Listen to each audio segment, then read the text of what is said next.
নমস্কাৰ, জয় অসম, জয় হিন্দ। মই আৰমান নতুন এটা ভিডিঅ'লৈ সকলোকে স্বাগতম জনাইছোঁ। ছ'চিয়েল মিডিয়াত সকলোৱে দেখা পাই আছে ভাইৰেল ককা আইতাৰ বিয়া। আৰু সেই ককা আইতাৰ বিয়ালৈ এতিয়া মানুহ ইমান নিষ্ঠুৰ হ'ব পাৰেনে? এই বুঢ়া বয়সতে বিয়া পাতিছে নে কি পাতিছে সেয়া আমাক কোনো মাত মাতিবলৈ একো নাই। বিয়া পাতক, লাগিলে সংসাৰ কৰক, লাগিলে ভাল পাওক, লাগিলে প্ৰেমত পৰিণত হওক, সেয়া আমি কোনো ক'বলগীয়া নাই। কিন্তু মানুহৰ তাতে একাংশ মানুহে তাতে আপোনাৰ এআইৰ জৰিয়তে মানুহে কিবা কিবি কৰিছে, বেলেগ বেলেগ কিবা কিবি ভিডিঅ' বনাইছে। মই সেয়া দেখাম আপোনালোকক। আচলতে মানুহ এজন কেনেকৈ ইমান নিশ্চয় হ'ব পাৰে, কেনেকৈ হ'ব পাৰে?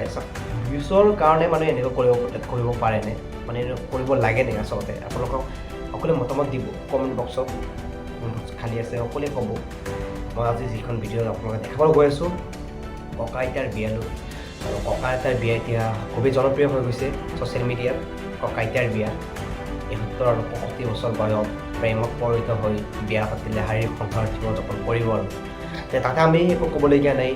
মানুহৰ প্ৰেম মানে আপোনাৰ বুঢ়া আৰু ডেকালৈ একো কথা নাই। প্ৰেম মানুহৰ হৈ যায়, প্ৰেম কৰা নাযায়, সেয়া সকলোৱে গম পায়। কিন্তু বলক আজি এই ভিডিঅ'টো ইমান দীঘল নকৰোঁ, মানে ইমান কথা নবহাই পেলাই বলক এই ভিডিঅ'টো আৰম্ভ কৰোঁ। আপোনালোকৰ চাই থাকিব সেৱালৈকে। ভিডিঅ'টো খুবেই ইণ্টাৰেষ্টিং আছে, আৰু ভিডিঅ'ত কি মই দেখাম সকলোকে চব আজি প্ৰুফ ভিডিঅ'টো দেখাম। তো বলক ভিডিঅ'টো আৰম্ভ কৰোঁ। হয়, ককা আইতাৰ বিয়া। ককা আইতাৰ বিয়া আমি ছ'চিয়েল মিডিয়াত প্ৰায় ৰিলছ যোগেদি বেলেগ বেলেগ ভিডিঅ'ৰ যোগেদি দেখিয়ে আছোঁ। বহুত ক্ৰিয়েটৰে ভিডিঅ' বনাই আছে ককা আইতাৰ বিয়ালৈ। যিয়ে নহওক বাৰু, ককা আইতাৰ বিয়া এতিয়া আমিতো খাব পৰা নাই একচুৱেলি, কিন্তু আমি ছ'চিয়েল মিডিয়াৰ জৰিয়তে দেখা পাই আছোঁ ককা আইতাৰ বিয়ালৈ। আৰু ককা আইতাৰ বিয়া মই আচলতে সময় পালে মই গ'লোঁ, তাতে বহুত মানুহে গৈছে, আমি যাব পৰা নাই। ককা আইতাৰ বিয়া খাব লাগিছিলে, কাৰণ এইবাৰ ফাৰ্ষ্ট চাই আছোঁ এনেকুৱা ঘটনা আমাৰ অসমত। ধৰক এনেকুৱা বহুতে আৰু ৭১ বছৰ প্ৰেমত পৰিণত হৈ পেলাই যে বিয়া খান হ'ব। যিয়ে নহওক বাৰু, এয়া স্বাভাৱিক কথা নহ'লেও, ডাঙৰ কথা হ'লেওতো আমি একো ক'বলগীয়া আপত্তি নাই। কিন্তু এটা কথা, এই ভিডিঅ'টো আপোনালোকে চাওক। কি ক'ব এতিয়া? বিয়া পাতিলে কি ক'ব এতিয়া? কি ক'ব এতিয়া? এতিয়া অঁ, কি ক'ব? গান বুলি মাতো। জান বুলি মাতিব, মাতি দিয়ক জান। ঐ যান।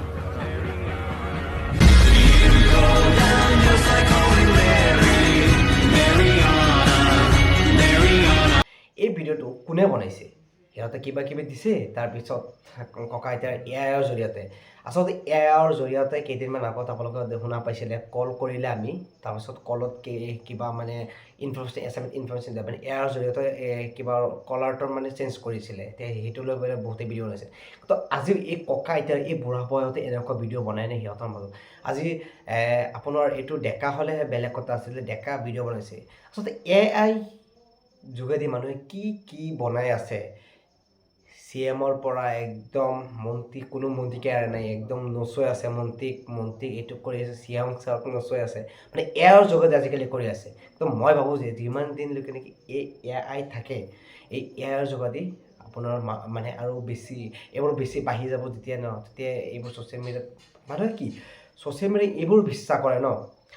ছ'চিয়েল মিডিয়াৰ মানুহে যে কয় ইমানো সঁচা নহয়, আচলতে ছ'চিয়েল মিডিয়া ইমানো সঁচা নহয়। ছ'চিয়েল মিডিয়া আধা ফেক আধা সঁচা। যদি ছ'চিয়েল মিডিয়া ইমানো ফেক নহ'লে হয়, তেতিয়া ছ'চিয়েল মিডিয়া নচলিলে হয়। ছ'চিয়েল মিডিয়াত সঁচা আৰু মিছা দুটা মিলিহে ছ'চিয়েল মিডিয়াটো চলি আছে। তো যিয়ে নহওক, কিন্তু এই ককা আইতাৰ বিয়ালৈ এইটো কৰিব নালাগিছিল। যোনে কৰিছে বাৰু একো নাই, এইটো যাতে আৰু ভুল এনেকুৱা নকৰে। মই মানে এইখিনি ভিডিঅ'ৰ জৰিয়তে সেইটো মানে ইনফৰমেশ্যন আপোনালোকক দিব বিচাৰিছোঁ। ককা আইতাৰ বিয়ালৈ ভালে গৈছে, আৰু বহুতে গৈছে, বিয়া খাই আহিছে। তো আশীৰ্বাদ থাকিল ককা আইতাৰ বিয়ালৈ, আৰু আপোনালোকৰ যাতে সাংসাৰিক জীৱন যাপন ভালে যায়, তাকে কামনা কৰিলোঁ। আৰু এটা কথা তাৰ মাজতে, আজিকালি মানুহতো ইমান মূৰ্খ নহয়। এটা কথা মই জানো, ইমান মূৰ্খ নহয়, কিন্তু মানুহে এনেকুৱা নিষ্ঠুৰ কাম কৰিব নালাগিছিলে, আৰু যাতে আগলৈ যে এনেকুৱা ভুল নহয়। যিয়ে নহওক বাৰু, আজিলৈ এইখিনি আছিল। মোৰ ক'বলগীয়া বেছি একো নাই, কাৰণ এনেকুৱা যাতে আৰু আগলৈ নকৰে কোনেও, তাকে মই ইনফৰমেশ্যন দিছোঁ। আৰু তো ইয়াতে যদি মোৰ কিবা ভুল হৈ থাকে, তো মোক একদমেই ক্ষমা কৰিব, তাৰ বাবে মই ক্ষমস্থায়ী। ধন্যবাদ।